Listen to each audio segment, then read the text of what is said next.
வணக்கம் ஃப்ரெண்ட்ஸ், இந்த வீடியோ பார்க்க போகிறது ஆர்பிஎஃப் எஸ்ஐ எக்ஸாமுடைய 12/12/2020 நடந்த ஷிஃப்ட் 2க்கான மேக்ஸ் கொஸ்டின் தான் பார்க்க போகிறோம். ஃபஸ்ட் கொஸ்டின் என்ன பார்த்தீங்கன்னா, இந்த எக்ஸ்பிரஷன் வந்து ஃப்ராக்ஷன் வந்து கோட் சொல்லியிருக்காங்க. சரிங்களா, நமக்கு ஆல்ரெடி தெரியும் இந்த மாதிரி வந்துச்சு. ஃப்ராக்ஷன் வந்துச்சுன்னா இந்த நம்பர் அப்படியே டேரெக்டாக எழுதுங்க. டேரெக்டாக எழுதிட்டு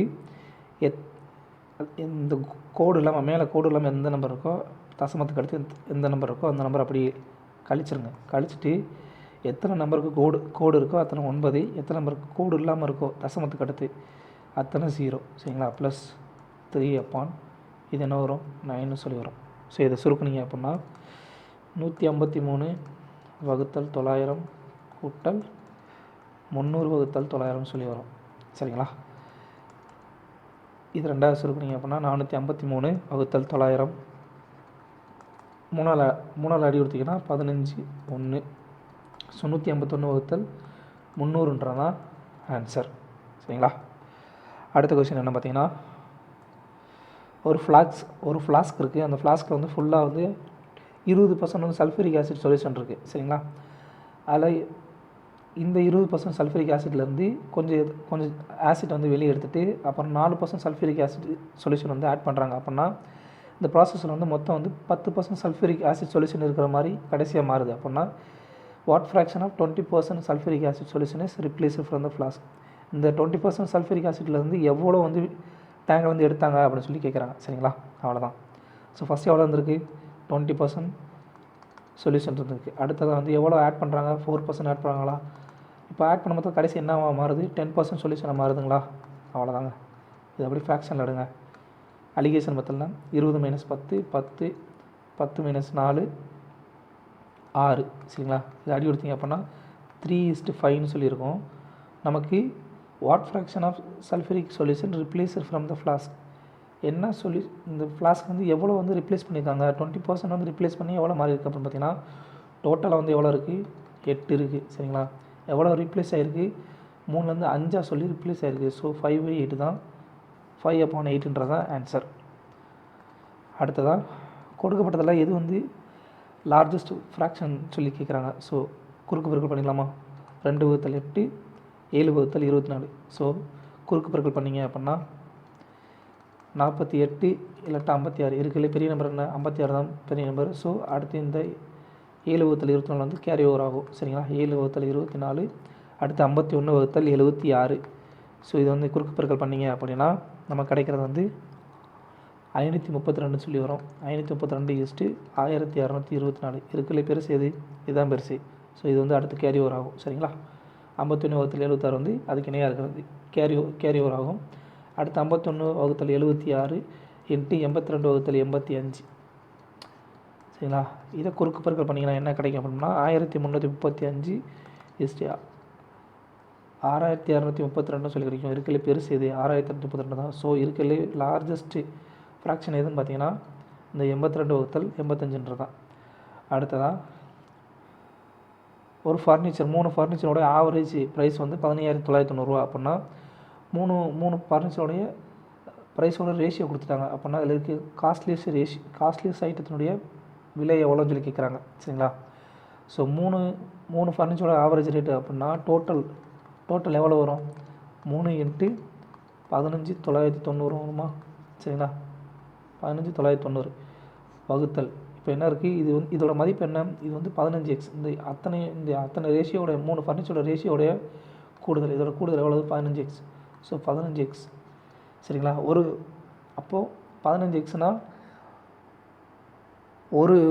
ஒரு பொருளுடைய மதிப்பு எவ்வளவு, இந்த மாதிரி வரும். சரிங்களா, நமக்கு என்ன தேவை, 7x தான் தேவை. ஸோ × 7x அடி கொடுத்தீங்க அப்படின்னா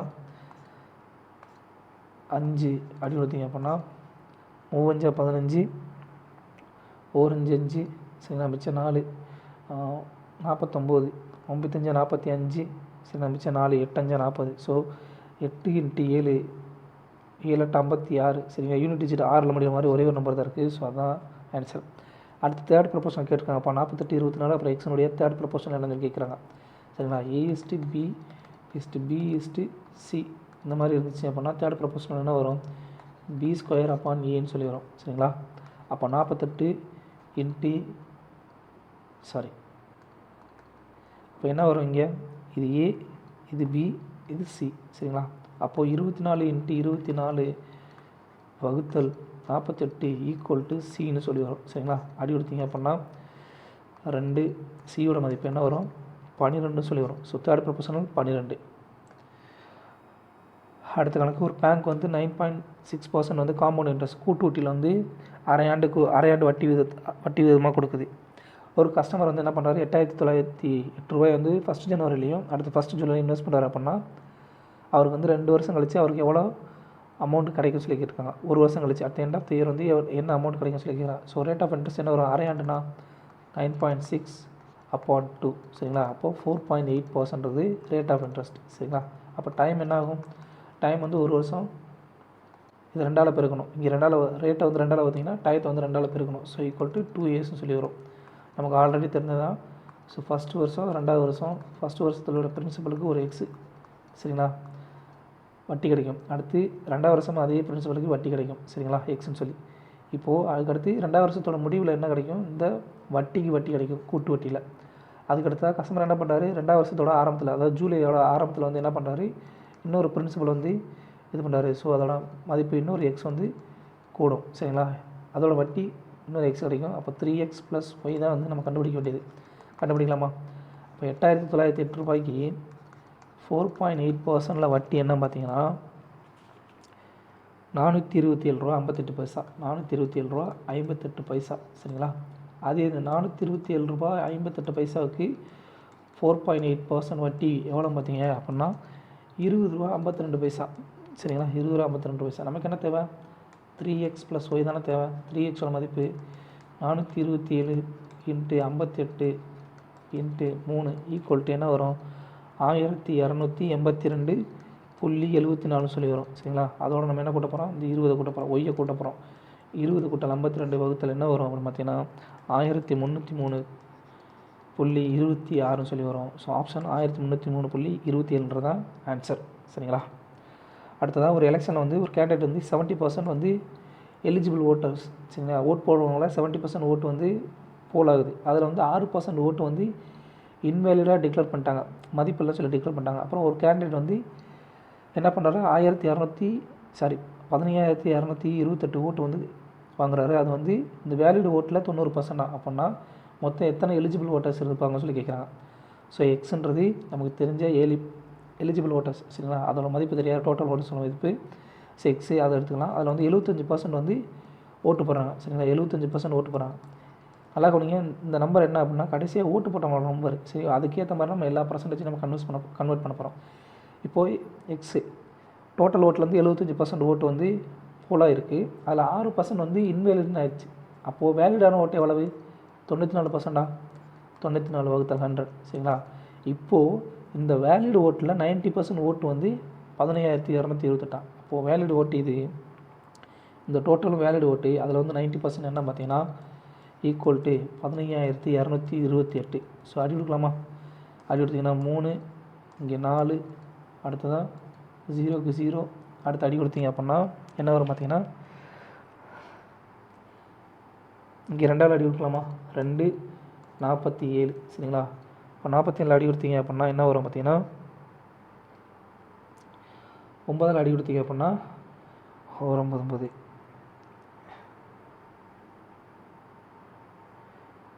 ஒரு நிமிஷம் 47. எஸ், 47ஆல் அடி கொடுத்தீங்க அப்படின்னா இந்த டோட்டல் அமௌண்ட் என்ன வரும் பார்த்தீங்கன்னா 5,076ன்னு சொல்லி வரும். சரிங்களா? அதை 9ஆல் அடி கொடுத்தீங்க அப்படின்னா என்ன வரும், 564ன்னு சொல்லி வரும். சரிங்களா? சாரி, இது 3ஆல் அடி கொடுத்தீங்க 5, எஸ் 3ஆல் அடி கொடுத்தீங்கன்னா 576ன்னு சொல்லி வரும். அடுத்து 9ஆல் அடி கொடுத்தீங்கன்னா என்ன வரும், கடைசியாக 12ன்னு சொல்லி வரும். இப்போது இங்கே 12 இருக்குது. இந்த இது எல்லாத்தையும் அந்த பக்கம் கொண்டு போனோம் அப்படின்னா 12 × 100 × 10 × 2 இதோட மதிப்பு என்ன வரும், 24,000ன்றது டோட்டல் ஓட்டோடைய மதிப்பு. சரிங்களா? டோட்டல் எலிஜிபிள் ஓட்டர்ஸோட மதிப்பு. சரிங்களா? இதுதான் concept. X number of voters இருக்காங்க. அதில் 75% வந்து ஓட்டு போடுறாங்க. அதில் 6% இன்வேலிட் ஆகுது. அப்போ வேலிடான ஓட்டு 94%, இந்த வேலிட் ஓட்டில் 90% வாங்கி ஒருத்தர் வந்து 1228 ஓட்டு வாங்குறாரு அப்படின்னா எக்ஸோட மதிப்பு 24,000 இருக்கும். சரிங்களா? அடுத்து பி கியூப்பினுடைய சம் ஆஃப் த டிஜிட்ஸினுடைய கூடுதல் எவ்வளோன்னு கேட்குறாங்க. ஸோ இதை வந்து எப்படி எழுதலாம்? -3/2 சொல்லி எழுதலாமா? இன்ட்டு -8.2 சரிங்களா? -8.2. ஸோ அடி கொடுத்தீங்க அப்படின்னா 4.1 சொல்லி வருமா? -4.1 மைனஸ் இன்ட்டு மைனஸ் ப்ளஸ் ஆயிருமா? ஸோ இதில் மதிப்பு என்ன வரும்? ப்ளஸ் 12.3 இருக்கும். 12.3 - 3.3 ஈக்குவல் டு 9 தான் பியோட மதிப்பு. சரிங்களா? அப்போ பி கியூப்போட மதிப்பு 9 கியூப்போட மதிப்பு 729. ஸோ இது சம் ஆஃப் த டிஜிட்ஸ் என்ன வரும் பார்த்தீங்கன்னா, இது எல்லாத்தையும் கொட்டிங்கன்னா 18ன்னு சொல்லி வரும். சரிங்களா? அப்போ சம் ஆஃப் த டிஜிட்ஸோட மதிப்பு 18. அவ்வளோதாங்க. அடுத்ததாக கொடுக்கப்பட்டதோட வேல்யூ கேட்குறாங்க. சரிங்களா? எல்லாத்துக்கும் மீச்சமாக 14 வருமா? 14னா 4, 5, 9, 10. அப்போ 10 இன்ட்டு கீழே 2ஆல் பெருக்கணும். 10 இன்ட்டு 2 20. 20 கூட்டல் 3 மைனஸ் இங்கே 14 மேலே இங்கேயும் பெருக்கும். கீழே 1 இருக்குது. சரிங்களா? 14 பெருக்கிங்கன்னா 28 ஈக்குவல் டு 23 மைனஸ் 28 வகுத்தல் 14 என்ன வரும் பார்த்தீங்கன்னா -5 வகுத்தல் 14 ஆன்சராக வரும். சரிங்களா? அவ்வளோதான். அடுத்த கணக்கு என்ன பார்த்தீங்கன்னா, கொடுக்கப்பட்டதில் எது வந்து லார்ஜஸ்ட் ஃப்ராக்ஷன் சொல்லி கேட்குறாங்கப்பா. சரிங்களா? பெருக்கல் நம்ம குறுக்கு பெருக்கல் 3/5 2/44. சரிங்களா? அது குறுக்கு பெருக்கல் பண்ணிங்கன்னா என்ன வரும்? 88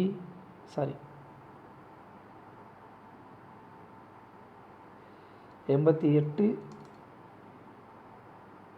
88 இல்லை 132 வரும். 132:10 சொல்லி வரும். இருக்கலே பெருசு இதுதான். ஸோ 3/5ன்றது கேரி ஓவர் ஆகும். 3/5 × 40/47. சரிங்களா? ஸோ இதில் என்ன வரும் பார்த்தீங்கன்னா 141:200 சொல்லி வரும். ஸோ 200 வந்து லார்ஜஸ்ட்டு. ஸோ 40/47 வந்து அடுத்து கேரி ஓவர் ஆகும். அடுத்து 40/47 × 35/53. இதை குறுக்கு பெருக்கல் பண்ணிங்க அப்படின்னா நமக்கு கிடைக்கிற ஆன்சர் என்ன பார்த்தீங்கன்னா 2120:1640 சொல்லி வரும். ஸோ இருக்கிற பெருசு என்ன பார்த்தீங்கன்னா 2120. இதில் வந்து பின்னம் வந்து 40/47ன்றது பெருசாக இருக்கும். சரிங்களா? அடுத்ததாக ஒரு ரோம்பஸ், ஒரு சாய்சதுரத்தினுடைய பக்கம் வந்து ஒரு சாய்சதுரத்தினுடைய பக்கம் வந்து 20 சென்டிமீட்டர். அதனுடைய லென்த் வந்து அப்புறம் ஒரு மூலைவட்டத்தோட மதிப்பு 42 சென்டிமீட்டர். அப்படின்னா அந்த சாய்சதுரத்தினுடைய ஏரியா கேட்குறாங்க. முதல்ல வந்து சாய்சதுரத்தினுடைய ஏரியா. சரிங்களா? சாய்சதுரத்தினுடைய ஏரியாவுக்கு ஃபார்முலா என்ன? அரை இன்ட்டு d1 இன்ட்டு d2. இரண்டு மூலைவட்டங்கள் இருக்கும். 2 மூலைவட்டங்களை பெருக்கி 2ஆல் வகுத்துட்டீங்க அப்படின்னா அதான் சாய்சதுரத்தினுடைய ஏரியா பரப்பு. சரியா? சாய்சதுரத்தினுடைய பக்கம் கண்டுபிடிக்கிறதுக்கான சூத்திரம் என்ன? 4a². ஏன்றது பக்கம். 4a² = d1² + d2²ங்களா? d2². சரிங்களா? d1² + d2². சரியா? இப்போ நம்ம வந்து பக்கங்கள் முதல்ல வந்து ரெண்டு மூலைவட்டம் கண்டுபிடிக்கணும். ஏன்னா ஒரு மூலைவட்டம் தான் கொடுத்துருக்காங்க, ஒரு பக்கம் கொடுத்துருக்காங்க. ஸோ இன்னொரு மூலைவட்டம் என்ன சொல்லி கண்டுபிடிக்கலாம்? So 4a² = d1² + d2². இந்த ஃபார்முலாவில் அப்ளை பண்ணிங்க அப்படின்னா 4 × 20² + 32² + d2². சரிங்களா? இதில் மதிப்பு என்ன வரும்? 400. அப்போ 800. சரிங்களா? 800 இங்கே இருக்க 32² இந்த பக்கம் வருமா? 32²ஓட மதிப்பு என்ன? 1024. சரிங்களா? 1024 ஈக்குவல் டு d² சொல்லி வரும். ஸோ இதை சுருக்குனிங்க அப்படின்னா d² மதிப்பு 20². 400 1600. சாரி, இது வந்து 1600 வரும். ஒரு நிமிஷம்.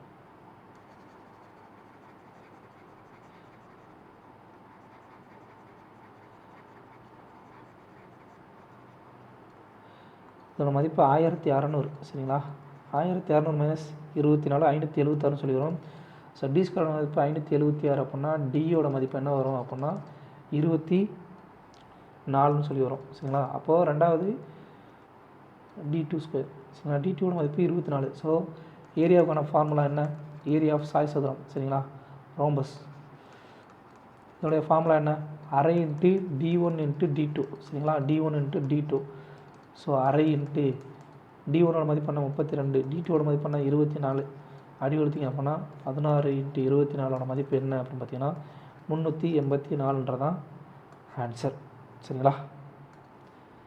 ஸோ சாய்சரத்தினுடைய பக்கம் வந்து 4 பக்கம் கொடுத்து மூலை வட்டங்களுக்கு உள்ள தொடர்பு 4a² = d1² + d2². சாய்சரத்துடைய பரப்பளவு ஃபார்முலா அரை இன்ட்டு d1 இன்ட்டு d2. இது ரெண்டும் தெரிஞ்சிருந்தால் கணக்கு போட்டலாம்ப்பா. அடுத்த கணக்கு வந்து ஸோ கொடுக்கப்பட்டதில் வந்து ஒரு எக்ஸ்போர்ட்டு ஒரு டயக்ராம் கொடுத்துருக்காங்க. அதில் வந்து எக்ஸ்போர்ட் அப்புறம் இயர் வந்து கொடுத்துருக்காங்க. என்ன கேட்டிருக்காங்கன்னா what is the approximate % decrement export in 2009 comparison to the average export during the 5 years. அந்த 5 வருடத்தினுடைய ஆவரேஜ் எக்ஸ்போர்ட்டை விட 2019 எவ்வளோ சதவீதம் குறைஞ்சிருக்குன்னு சொல்லி கேட்குறாங்கப்பா. சரிங்களா? First average கண்டுபிடிச்சலாமா? ஸோ 5 வருஷத்துக்கு ஆவரேஜ் என்ன பார்த்தீங்கன்னா இது எல்லாத்தையும் கூட்டினீங்க அப்படின்னா என்ன வரும் அப்படின்னு பார்த்தீங்கன்னா 81 சொல்லி வரும். சரியா? டோட்டல் வந்து 81. சரிங்களா? அதில் ஆவரேஜ் என்ன? ஆவரேஜ் வந்து 81 / 5 = 16 சொல்லி வரும். சரிங்களா? நமக்கு என்ன தேவை? இந்த ஒரு நிமிஷங்க. எஸ், இப்போ நமக்கு என்ன தேவை அப்படின்னு பார்த்தீங்கன்னா 16.20. ஆவரேஜ் வந்து 16.20. நமக்கு என்ன தேவை அப்படின்னு பார்த்தீங்கன்னா இந்த 2019 ஆவரேஜோட அந்த 5 வருஷத்தோட ஆவரேஜோட எவ்வளோ குறைஞ்சிருக்கு சொல்லி கேட்குறாங்க. ஸோ எவ்வளோ குறைஞ்சிருக்கு? சரியா? எவ்வளோ டிகிரி எவ்வளோ குறைஞ்சிருக்கு அப்படின்னு பார்த்தீங்கன்னா எக்ஸு 16.20 மைனஸ் 12.880. சரிங்களா? இதை அடி கொடுத்தீங்க அப்படின்னா என்ன வரும் அப்படின்னு பார்த்தீங்கன்னா 3.40 சொல்லி வரும். சரிங்களா? அப்போது 3.40 வந்து 16.20 கிடைக்குது. நமக்கு என்ன கேட்குறான்? பர்சன்டேஜில் கேட்குறான். 3.40 வகுத்தல் 16.20 × 100. சரிங்களா? ஆவரேஜ்லேருந்து எவ்வளோ குறைஞ்சிருக்கு? 3.40 வந்து குறைஞ்சிருக்கு. ஸோ அதை தான் வந்து கணக்கில் வைக்கிறான். இதை சுருக்குனிங்க அப்படின்னா கடைசியில் நமக்கு 21% அப்ராக்சிமேட்டாக கிடைக்கும். எக்ஸாக்டாக வந்து 20.08. சரிங்களா? 20.0998% வந்து கிடைக்கும். அதை வந்து நம்ம 21% கன்வெர்ட் பண்ணியிருக்கோம். 20.98%. சரிங்களா? அடுத்த கணக்கு என்ன பார்த்தீங்கன்னா மம்தா அப்புறம் கீதா அவங்களுடைய இன்வெஸ்ட்மெண்ட் ரேஷியோ வந்து 1:11 இருக்குது. அவங்களுடைய டோட்டல் ப்ராஃபிட் வந்து 4500 அப்படின்னா அவங்களுடைய ப்ராஃபிட் கிடையே உள்ள டிஃப்ரென்ஸ் எவ்வளோ கேட்குறாங்க. நமக்கு எல்லாத்துக்கும் தெரிஞ்சது தான் இன்வெஸ்ட்மெண்ட் வந்து ப்ராஃபிட்டோட நேர்த்தகவு. சரிங்களா? அப்போது ப்ராஃபிட்டோட ரேஷியோ என்ன? 1:11 சொல்லியிருக்குமா? இது யாரோட ரேஷியோ? மம்தா அப்புறம் கீதா. சரிங்களா? அப்போ டிஃப்ரென்ஸ் எவ்வளவு? 10. ப்ராஃபிட் எவ்வளவு? 4500 ரூபா. சரி, 4500 10 பங்கு எவ்வளவு? சரி, 4500 என்ன? 12 பங்குனுடைய மதிப்பு இந்த டோட்டல் மதிப்பு 12 பங்குனுடைய மதிப்பு 4500. இப்போ ஒரு பங்குனுடைய மதிப்பு 4500 வகுத்தல் 12. சரிங்களா? 12. நமக்கு என்ன தேவை? 10 பங்கோட மதிப்பு தேவை. ஸோ 4500 வகுத்தல் 12 × 10. ஸோ அடி எடுத்தீங்க அப்படின்னா 5 6 7 6 42 5 6 30 750 × 5. அதோட மதிப்பு 3750. சரிங்களா? இதுதான் கான்செப்ட். அடுத்ததாக 372 கிலோமீட்டர் நீளமுள்ள ஒரு ட்ரெயின் வந்து எதிர் திசையில் நடந்து வரக்கூடிய ஒருத்தர் 6.9 கிலோமீட்டர் வேகத்தில் வந்து கடத்துறாரு. சரிங்களா? 6.9 கிலோமீட்டர் வேகத்தில் வந்து எதிர் திசையிலேருந்து வரவரை 372 மீட்டர் நீளமுள்ள ஒரு ட்ரெயினை வந்து கடற்கரைக்கு 24 செகண்ட் எடுக்குது அப்படின்னா ட்ரெயினுடைய ஸ்பீடு என்ன கேட்குறாங்க. சரிங்களா? ஸ்பீடு என்ன கேட்குறாங்க? Distance = speed × time. அப்போ ஸ்பீடு அவங்க என்ன கேட்குறாங்க? ட்ரெயினோட ஸ்பீடு கேட்குறாங்க. Speed = distance upon time. இங்கே டிஸ்டன்ஸ் என்ன? 372 மீட்டர். சரிங்களா? 372 மீட்டர். கீழே இருக்குங்களா பாருங்க. இங்கே டிஸ்டன்ஸ் எவ்வளோ? 372 மீட்டர். டைம் எவ்வளவு? 24 செகண்ட். இங்கே மீட்டரும் செகண்டில் இருக்குது. ஸோ ஸ்பீடு வந்து ட்ரெயின் இந்த பக்கம் போகுது. சரிங்களா? ட்ரெயின் இந்த பக்கம் போகுது. அதுக்கு எதிர்த்து வந்து ஒரு மனிதன் வந்து நடந்து வர்றான் அப்படின்னா ரிலேட்டிவ் ஸ்பீடு என்ன இருக்கும்? ரிலேட்டிவ் ஸ்பீடு 2 பேருடைய ஸ்பீடு வந்து கூட்ட வேண்டி இருக்குமா? Speed 1 speed 2. சரிங்களா? ஸ்பீடு 1 வந்து எக்ஸு, ஸ்பீடு 1 6.9. சரிங்களா? இப்போ என்ன பண்ணுறாங்க அப்படின்னா இது மீட்டர் பர் செகண்டில் இருக்குது, இது வந்து கிலோமீட்டர் பர் ஹவரில் இருக்குது. ஸோ இது வந்து மீட்டர் பர் செகண்ட் பார்த்துலாமா? அப்படின்னா 5/18 பெருக்க வேண்டியிருக்குமா? சரிங்களா? இப்போ ஈக்குவல் என்ன வரும் பார்த்தீங்கன்னா இது அப்படியே அந்த பக்கம் கொண்டு போயிடலாம். சரியா? x + 6.9 = 372 × 24 × 18/5. சரிங்களா? அடி கொடுத்தீங்க அப்படின்னா என்ன வரும்? 24 24 18 அடி கொடுத்தீங்கன்னா 3 18 4 24 சரிங்களா. 4 24 அடுத்தது 4 5 20. ஸோ 372 3 1116 வகுத்தல் 20 சொல்லி வரும். ஸோ இதை சுருக்குனீங்க அப்படின்னா நமக்கு என்ன கிடைக்கும் மொத்தமாக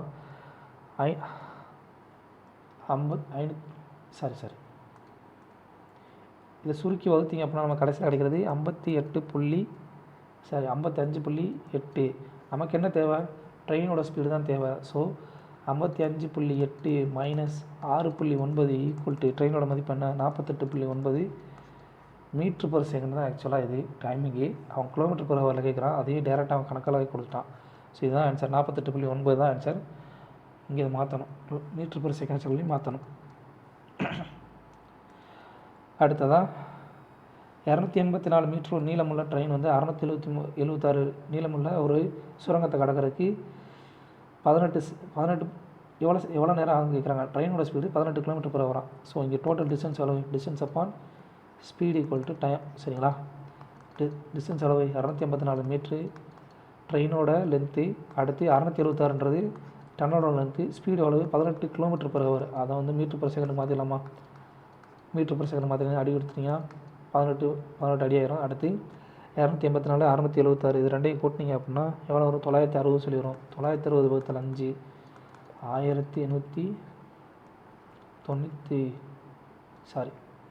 192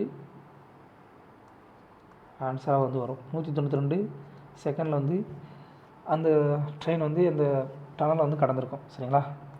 அடுத்ததாக ஒரு ஆர்டிகல் சரிங்களா. ஒரு பொருளை வந்து அதனுடைய விற்பனை விலையில் 14 6 பங்கு வந்து விலையில் விற்கும் பொழுது சரத்துக்கு வந்து 12% லாஸ் கிடைக்கிது அப்படின்னா அந்த பொருளோடைய ஆக்சுவல் செல்லிங் ப்ரைஸில் வந்து 20% விற்றா என்ன ப்ராஃபிட் வரும்னு சொல்லி கேட்குறாங்க. ஸோ ஃபஸ்ட் என்ன, அவனோட செல்லிங் ப்ரைஸில்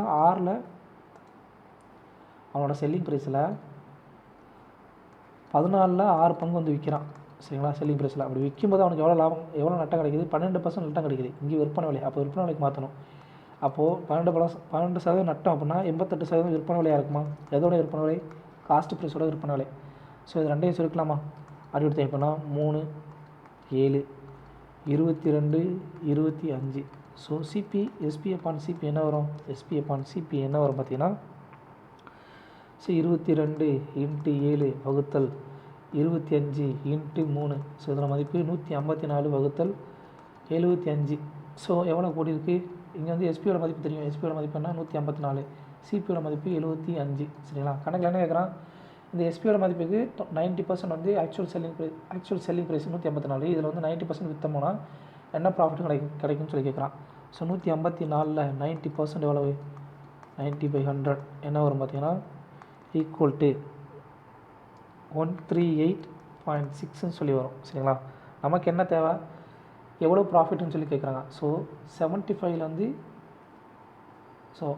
138.6 இது வந்து selling price minus cost price என்ன வரும் ப்ராஃபிட் வரும் சரிங்களா. மைனஸ் காஸ்ட் ப்ரைஸ் என்ன வரும் ப்ராஃபிட் எவ்வளோ வரும் பார்த்தீங்கன்னா 63.6ன்னு சொல்லி வரும் சரிங்களா. இது வந்து ப்ராஃபிட் பர்சன்டேஜ் என்ன பார்த்தீங்கன்னா 75க்கு 63.6% வந்து ப்ராஃபிட் அப்படின்னா அது எடுத்திங்கன்னா 4 3 இங்கே எடுத்திங்கன்னா 21.2 ஈக்குவல் டு 84.8% வந்து ப்ராஃபிட் வந்து அவருக்கு கிடச்சிருக்கும் சரிங்களா.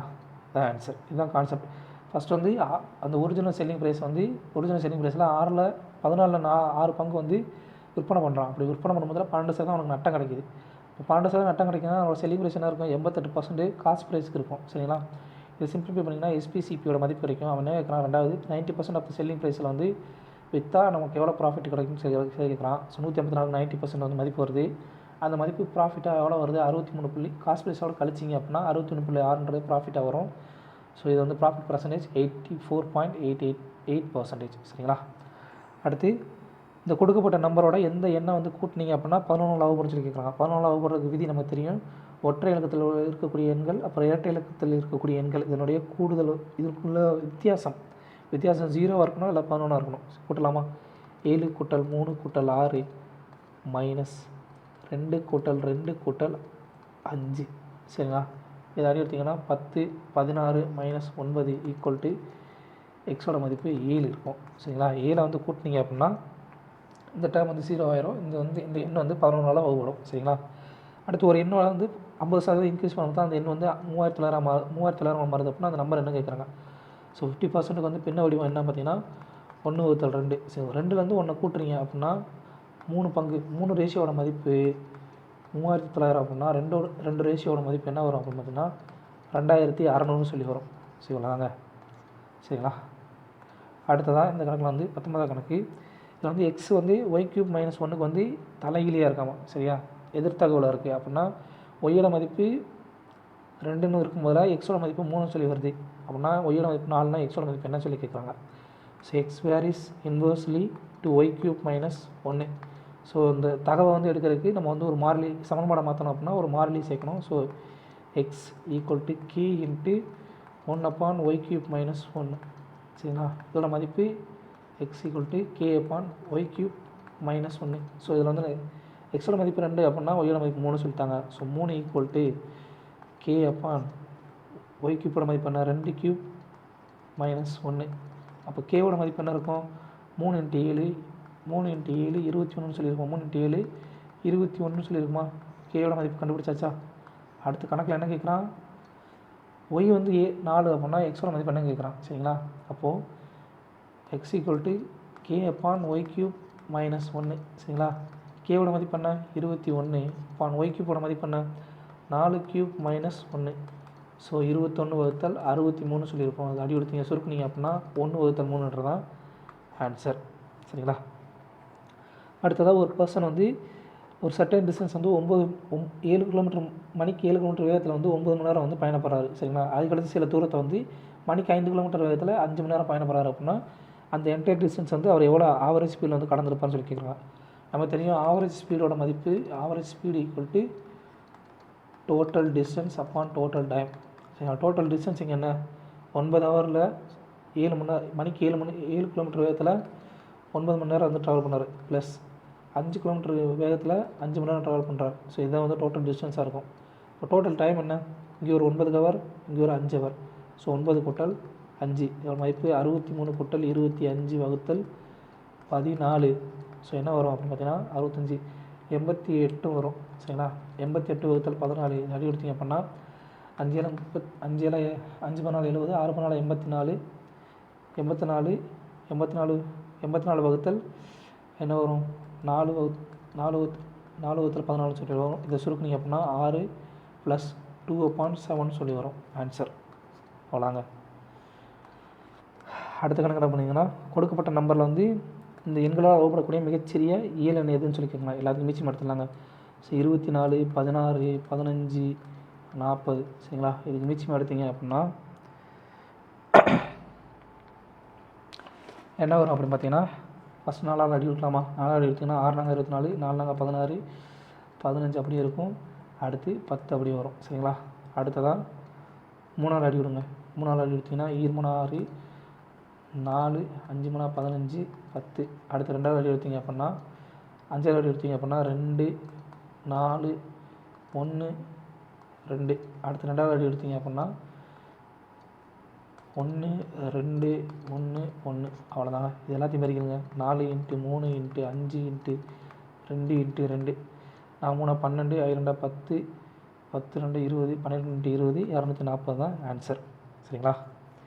அடுத்ததாக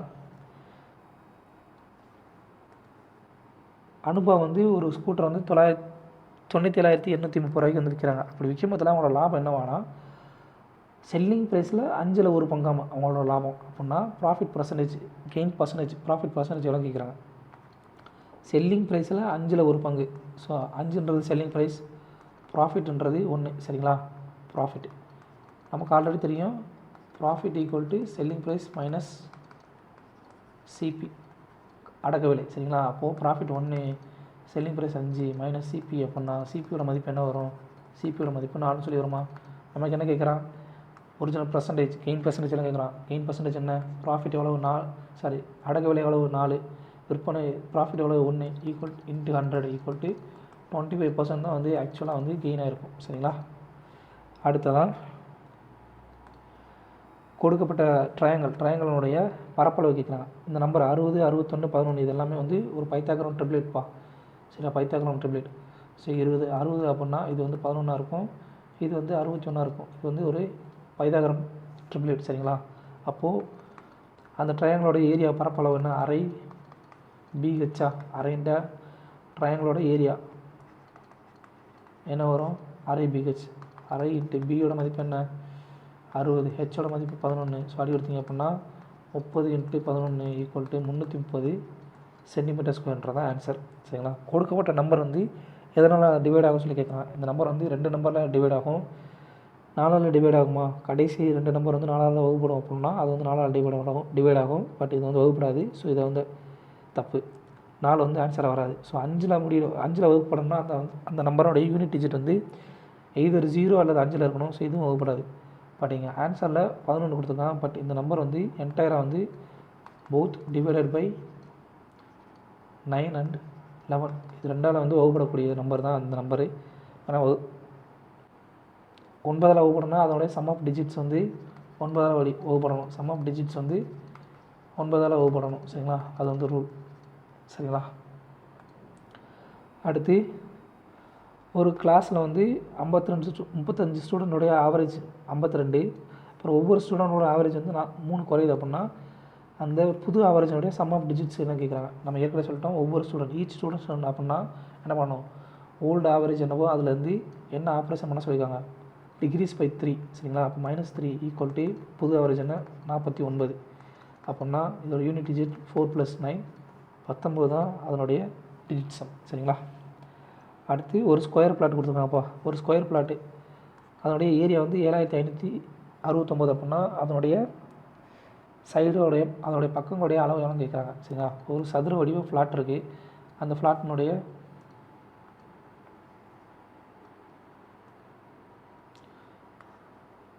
ஒரு சதுர வடிவ ஃப்ளாட் இருக்குது. அந்த ஃப்ளாட்டினுடைய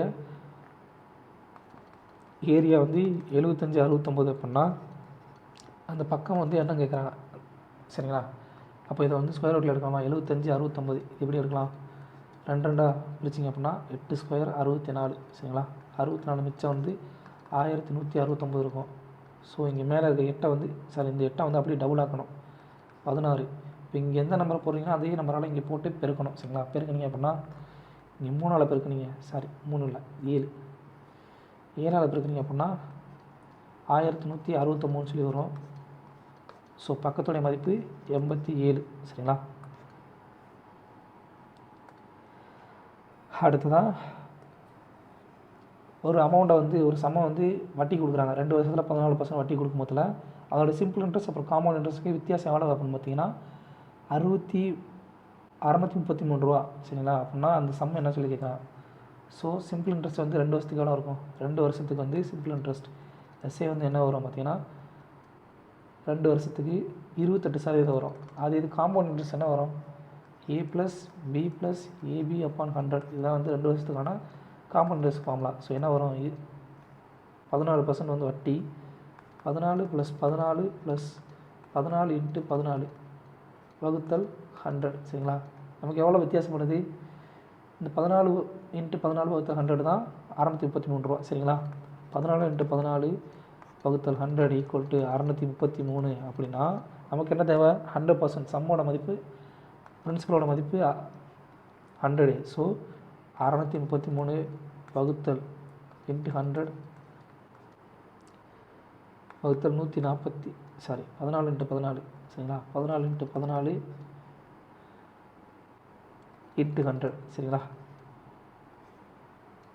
எத்தனை கணக்கு, 27வது கணக்கு. எஸ். ஸோ இதை அடி கொடுத்தீங்க அப்படின்னா 25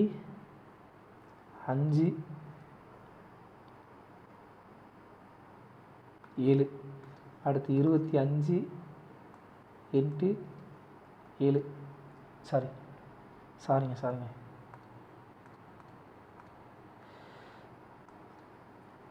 இந்த பக்கம் 2ஆல் எடுத்திங்கன்னா 50 வரும். சரிங்களா, இந்த 14 2ஆல் எடுத்திங்கன்னா இங்கே ஒரு 25 கீழே 7 × 7 சொல்லி வரும்.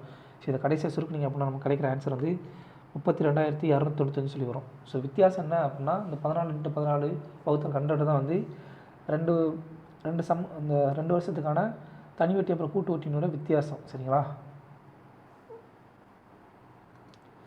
அடுத்ததாக ஒரு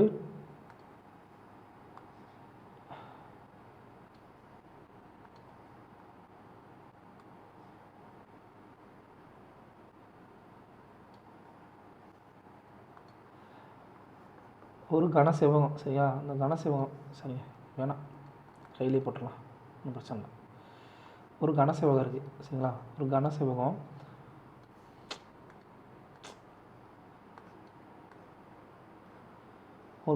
இருக்குது. அந்த கனசெவகத்தினுடைய அடுத்தடுத்த பக்கங்களுடைய ஏரியாவோட மதிப்பு என்னவா?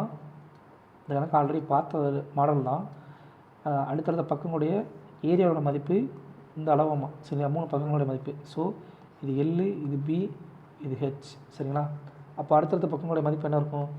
L into B. அந்த பரப்பு ஒன்று வந்து என்ன இருக்கும்? B into H, H into எல்னு சொல்லியிருக்கோம். நமக்கு என்ன தேவை அப்படின்னு பார்த்தீங்கன்னா, இந்த கனசெவகத்தினுடைய பரப்பளவு கேட்குறாங்க. ஸோ கனசெவகத்தினுடைய பரப்பளவுக்கு வால்யூமுக்கு ஃபார்முலா என்ன? L into b into h. ஆனால் இங்கே இருக்கிறது நமக்கு என்ன இருக்குது? இது எல்லாத்தையும் பெருக்குனீங்க அப்படின்னா L square into B square into H square சொல்லியிருக்குமா? அப்போ நம்ம என்ன எடுத்துக்கலாம்? Under root of L square into B square into H square எடுத்தாங்க அப்படின்னா நமக்கு ரூட் விட்டு வெளியே வர மொத்தத்தில் எல்லாம் வந்து மதிப்பு கிடச்சிடும். அப்படி பெருக்குனீங்க அப்படின்னா 192 இன்ட்டு 242 இன்ட்டு 24. சரிங்களா? இது எப்படி எழுதலாம் அப்படின்னு பார்த்தீங்கன்னா 24 இன்ட்டு 8 இன்ட்டு 2 இன்ட்டு 121 இன்ட்டு 24. சரிங்களா? வெளியில் எடுத்திங்கன்னா 22 24 24 வந்துடும். ஸோ 8 இன்ட்டு 2 16, 16க்கு 4 வெளியே வந்துடும். 120 வர்க்கம் 11. சரிங்களா? சுருட்டட்டில் எடுத்திங்கன்னா இதுதான் வரும். சரிங்களா? அப்படின்னா 24 இன்ட்டு 44 மதிப்பு என்ன அப்படின்னு பார்த்தீங்கன்னா 1056 ஆன்சர். யூனிட் டிஜிட் வந்து 6ல் முடியணும். 6ல் முடியணும், ஒரே ஒரு நம்பர் தான் இருக்குது. ஸோ 1056 தான் ஆன்சர். அடுத்தடுத்த பக்கங்களுடைய பரப்பளவு கொடுத்துட்டாங்க. அந்த பரப்பளவுடைய பெருக்கல் என்ன வரும் அப்படின்னா இந்த எல் ஸ்கொயர் பி ஸ்கொயர் ஹெச் ஸ்கொயர்னு வரும். நம்ம தேவை l into b into h தான். ஸோ 2 பக்கமும் அண்டர் ரூட் எடுத்திங்க, வால்யூமோட மதிப்பு என்ன வரும் அப்படின்னா அண்டர் ரூட் எடுத்திங்கன்னா கடைசியில் நமக்கு கிடைக்கிறது 1056 மீட்டர்ன்றது தான் கிடைக்கும் ஆன்சராக. சரிங்களா? அடுத்த கொஸ்டின் என்ன பார்த்தீங்கன்னா, ஒரு ஷாப்கீப்பர் வந்து 953 ரூபாய்க்கு வந்து ஒரு பொருள் வந்து விற்கிறாரு. ரெண்டு சக்ஸஸிவ் டிஸ்கவுண்ட் கொடுக்குறாரு. 49% அப்புறம் 75% சொல்லி அவருடைய மார்க்கெட் ப்ரைஸ்லேருந்து. சரிங்களா? குறித்த விலையிலேருந்து. அப்படி வந்து எந்த ப்ராஃபிட்டாக அவர் கொடுக்காம இருந்தாங்கன்னா அவருக்கு வந்து 10% டிஸ்கவுண்ட் கிடைக்குமா? 10% ப்ராஃபிட் கிடைக்கும். அப்படின்னா அவருடைய காஸ்ட் ப்ரைஸ் என்னன்னு சொல்லி கேட்குறாங்க. ஸோ 2 எக்ஸ்ன்றது மார்க்கெட் ப்ரைஸ்னு வச்சுக்கலாம். சரிங்களா? இதில் வந்து ஃபஸ்ட் என்ன கொடுக்குறாரு? 49% டிஸ்கவுண்ட் கொடுக்குறாரு. அப்போ 51% வந்து விற்பனை விலையாக இருக்கும். இங்கே டிஸ்கவுண்ட்டை பற்றி கொடுத்துருக்காங்க. இங்கே செல்லிங்கோட ஐட்டத்தோட ப்ரைஸ் வந்து என்ன? செல்லிங் ப்ரைஸ் வந்து கொடுத்துருக்காங்க. ஸோ எல்லாத்தையும் செல்லிங் ப்ரைஸுக்கு மாற்றணும். 51/100. அடுத்து 75% டிஸ்கவுண்ட் கொடுக்குறாருன்னா 25% வந்து அவருடைய விற்பனையாக இருக்கும். ஸோ இதோட மதிப்பு எவ்வளவு? 953.7. சரிங்களா? இப்போது இதை அடி கொடுத்தீங்க அப்படின்னா 4. சரிங்களா? அப்போ எக்ஸோட மதிப்பு என்ன வரும் அப்படின்னு பார்த்தீங்கன்னா கடைசியில்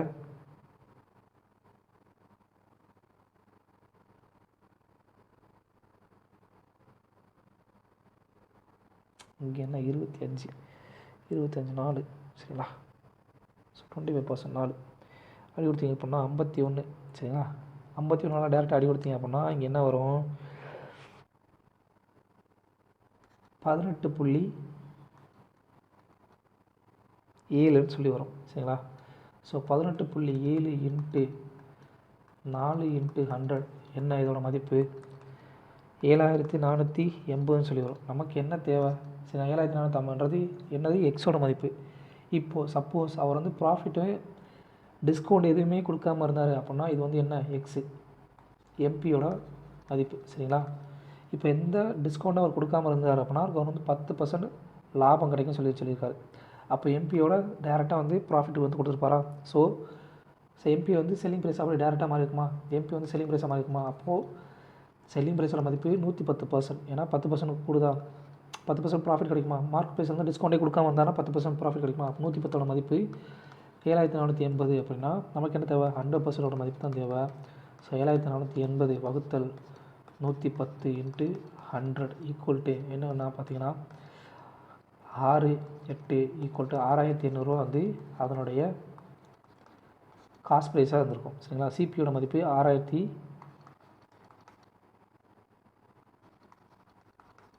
800 சொல்லியிருந்திருக்கும். சரிங்களா? மார்க்கெட் ப்ரைஸில் வந்து செல்லிங் ப்ரைஸை வந்து ஃபஸ்ட்டு கண்டுபிடிக்கும். ஃபஸ்ட்டு மார்க்கெட் ப்ரைஸ் வந்து டிஸ்கவுண்ட் பர்சன்ட் கொடுத்துருக்காங்க. ஸோ அதெல்லாம் செல்லிங் ப்ரைஸ் கன்வெர்ட் பண்ணோன்னா செல்லிங் பர்சன்டேஜை கன்வெர்ட் பண்ணிட்டு செல்லிங் ப்ரைஸோட அடி கொடுத்தீங்க அப்படின்னா நமக்கு தேவையான மார்க்கெட் ப்ரைஸ் கிடைக்கும். இந்த மார்க்கெட் ப்ரைஸில் வந்து நமக்கு வந்து எந்த டிஸ்கவுண்ட் கொடுக்காம வந்து விற்பனை பண்ணாங்க அப்படின்னா அவங்களுக்கு வந்து 10% லாபம் கிடைக்கும். அப்போ 110 மதிப்பு 10% லாபம்ன்றாங்க. 110 மதிப்பு 7480 ரூபா. அது வந்து செல்லிங் ப்ரைஸாக மாதிரி இருக்கும் இப்போது. அப்போ காஸ்ட் ப்ரைஸோட மதிப்பு 6500 சொல்லி வரும். சரிங்களா? அவ்வளோதான். அடுத்து ஒரு விற்பனை என்பது ராகவ் வந்து ஒரு நோட் புக்கு 50 ரூபா மதிப்புள்ள நோட் புக்கு வந்து 10% டிஸ்கவுண்ட் கொடுக்குறான். அதுக்கடுத்து 100 ரூபா மதிப்புள்ள பேனா வந்து 83% டிஸ்கவுண்ட்டில் வாங்குறான் அப்படின்னா அவனோட சேவிங்ஸ் நான் கேட்குறாங்க. இங்கே சேவிங்ஸ்ன்றது என்ன? அவனுடைய டிஸ்கவுண்ட், அவனுக்கு கிடைச்ச டிஸ்கவுண்ட் தான் சேவிங்ஸ். ஸோ 50 ரூபாய்க்கு 10% எவ்வளவு? சரிங்களா? ப்ளஸ் அடுத்து 100 ரூபாய்க்கு 83% எவ்வளவு? இதுதான் வந்து அவனுடைய சேவிங்ஸ். 5 கூட்டல் 83 ஈக்குவல் டு 88ன்றதான் ஆன்சர். அடுத்து 3 ஃபர்னிச்சரோட ஆவரேஜ் ப்ரைஸ் கொடுத்துட்டாங்க. அந்த 3 ஃபர்னிச்சருடைய ப்ரைஸினுடைய ரேஷியோ கொடுத்துட்டாங்க. அதில் காஸ்ட்லியஸ்ட் ஐட்டம் இதோடைய மதிப்பு என்ன கேட்குறாங்க. ஸோ டோட்டல் எவ்வளோ வரும்? 3 ஃபர்னிச்சரோட டோட்டல் எவ்வளோ வரும்? 3 × 15 945. சரிங்களா? இது வந்து எதுக்கு சமமாக இருக்கும்? 15x சமமாக இருக்கும். சரிங்களா? 15x. சரிங்களா? நமக்கு என்ன தேவை? 7x தான் தேவை. ஸோ 7xோட மதிப்பு என்ன வரும்? 3 × 15 945 வகுத்தல் சரிங்களா 15x × 7x. சரிங்களா? எக்ஸுக்கு எக்ஸ் அடி ஆயிரும். 5 3 எடுத்திங்கன்னா 5 3 15 5 எடுத்திங்க அப்படின்னா 3 5 15 1 5 8 5 40 9 45. ஸோ 9 × 7 யூனிட் டிஜிட் 3ல் முடிகிற மாதிரி ஒரே ஒரு நம்பர் தான் இருக்குது யூனிட் டிஜிட்டில். ஸோ ஆன்சர் வந்து இதுதான். சரிங்களா? அடுத்து அன்மோல் வந்து தன்னோட ஜேர்னியை வந்து 15 மணி நேரம் வந்து ட்ராவல் பண்ணுறான். அப்படி ட்ராவல் பண்ணும்போது அவனோட டிஸ்டன்ஸ் ஸ்பீட் என்னவாக இருக்குது? முதல் பாதி டிஸ்டன்ஸ் வந்து 62 கிலோமீட்டர் வேகத்துலையும், ரெண்டாவது பாதி டிஸ்டன்ஸ் வந்து 93 கிலோமீட்டர் வேகத்தில் கிடக்கிறான் அப்படின்னா டோட்டல் டிஸ்டன்ஸ் வந்து அவன் எவ்வளோ ட்ராவல் பண்ணிப்பான்னு சொல்லி கேட்குறாங்க. ஆவரேஜ் ஸ்பீடு ஃபஸ்ட்டு கண்டுபிடிக்கணும். அப்புறம் வந்து டயத்தோட பெருக்குனீங்க அப்படின்னா நமக்கு தேவையான ஸ்பீடு கிடச்சிரும், நமக்கு தேவையான டிஸ்டன்ஸ் கிடச்சிரும். ஆவரேஜ் ஸ்பீடு வந்து என்ன? டோட்டல் டிஸ்டன்ஸ் ஆவரேஜ் ஸ்பீடு இந்த மாதிரி ஆஃப் த டிஸ்டன்ஸ் வந்து கொடுத்தாங்க அப்படின்னா ஹாஃப் டிஸ்டன்ஸை கடந்து போனால் ஆஃப் டிஸ்டன்ஸை கடந்து போயிருக்கான், பாதி தூரத்தை கடந்திருக்கான், பாதி தூரத்தை வேற ஒரு வேகத்தில், இந்த மாதிரி 2 வேகத்தில் கடந்தா அப்படின்னா அது ஒரு ஃபார்முலா இருக்குது. 2xy/x + y. சரிங்களா? அப்போ 2 × 62 × 93 வகுத்தல் 62 கூட்டல் 93. இதில் மதிப்பு என்ன? 2 × 62 × 93 வகுத்தல் 2ஐ கூட்டினீங்க அப்படின்னா 156ன்னு சொல்லி கிடைக்கும். சரிங்களா? 156 கிடைக்குமா? எஸ், 155.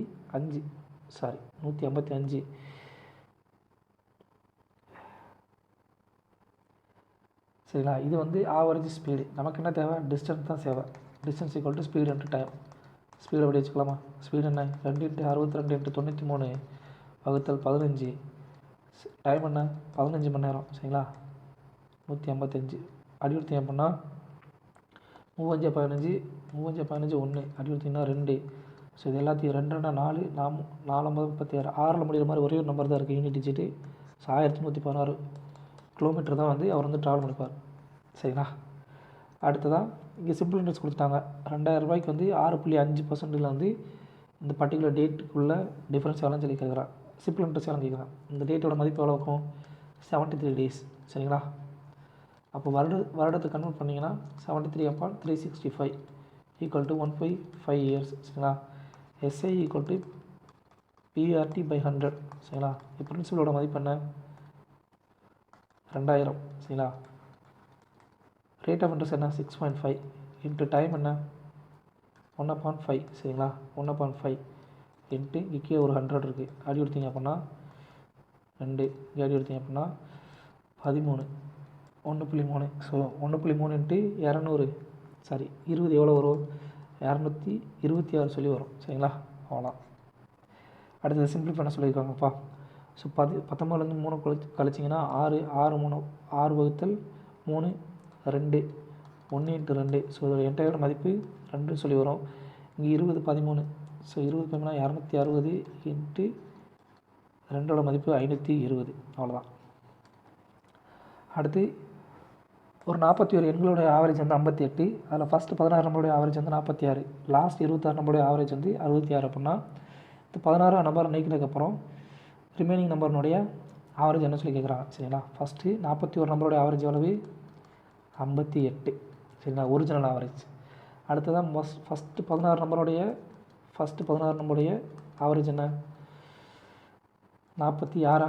அடுத்து லாஸ்ட்டு 26 நம்பருடைய ஆவரேஜ் எவ்வளோ ரெண்டையும் கூட்டிங்கன்னா 42 வருமா. ஸோ அப்போ 16 2 தடவை கவுண்ட் ஆகிருக்கு சரிங்களா. லாஸ்ட்டு 26 நம்பருடைய ஆவரேஜ் வந்து என்ன 66. இப்போது எக்ஸஸாக எவ்வளோ இருக்குன்றது நம்ம எப்படி கண்டுபிடிக்கலாம் அப்படின்னு பார்த்தீங்கன்னா, இந்த 16ல் 58 எவ்வளோ கம்மியாக இருக்குது, எவ்வளோ கம்மியாக இருக்குது அப்படின்னு பார்த்தீங்கன்னா 12 வந்து கம்மியாக இருக்குது சரிங்களா.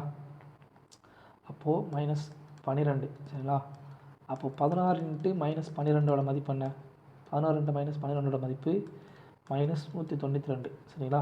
அடுத்ததாக 26ல் +8 வந்து கூட இருக்குது சரிங்களா. 58ஓட +8 கூட இருக்குது.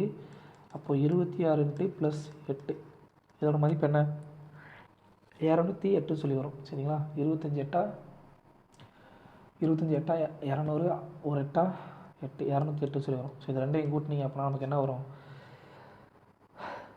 16 சொல்லி வருமா. 16 வந்து 16 வந்து அதிகமாக இருக்குது. இந்த 16ஐயும் என்ன பண்ணணும் 41 பேருக்கு ஈவனாக டிஸ்ட்ரிபியூட் பண்ணிட்டோம் அப்படின்னா 16 × 41 என்ன வரும் பார்த்தீங்கன்னா 0.39 சொல்லி வரும். இப்போது நல்லா கவனிங்க, இங்கே ப்ளஸில் இருந்துச்சுன்னா இந்த ஒரிஜினல் ஆவரேஜில் வந்து கழிக்கணும், இங்கே மைனஸ்னு இருந்துச்சுன்னா அதை வந்து ஒரிஜினல் ஆவரேஜோட கூட்டணும். ஸோ அப்படியே உள்ட்டாக எடுத்துக்கணும். 58 - 0.39 இதோட மதிப்பு என்ன 57.61. ஸோ ஆன்சர் 57.6 தான் ஆன்சர். Thank you friends.